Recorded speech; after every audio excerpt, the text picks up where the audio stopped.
Hello বন্ধুরা, সবাই কেমন আছো? আশা করছি সবাই খুব ভালো আছো আর আমি তো খুবই ভালো আছি। আজ তোমরা হয়তো বুঝতেই পেরে গেছো আমি কি পুজো এখানে শুরু করছি।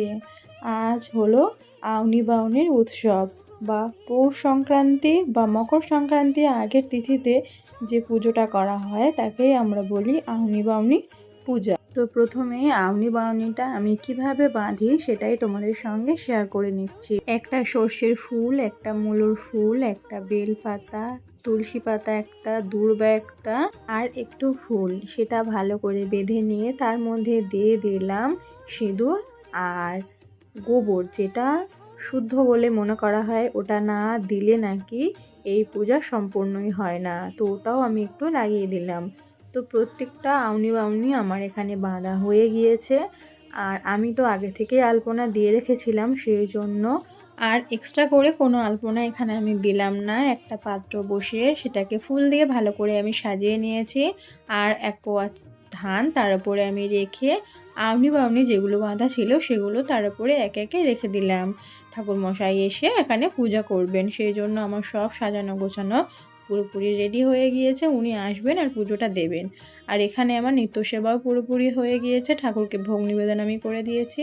আর এখানে আমার সোনা বাবাকেও আমি খেতে দিয়ে দিয়েছি। তো পূজা আমার পুরোপুরি কমপ্লিট হয়ে গেছে।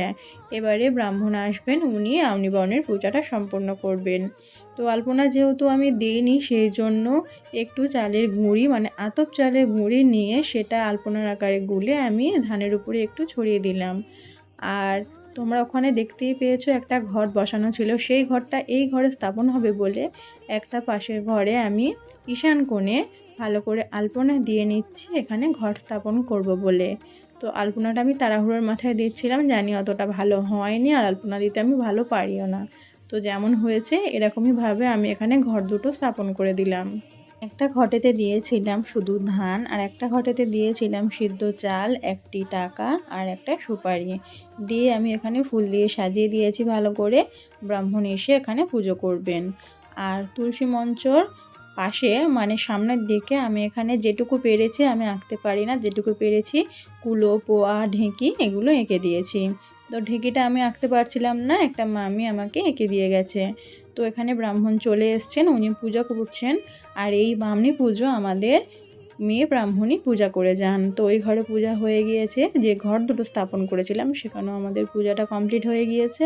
তো আমাদের এই আউনি বাউনির পূজা তোমাদের কেমন লাগলো অবশ্যই আমাকে কমেন্টে জানিও।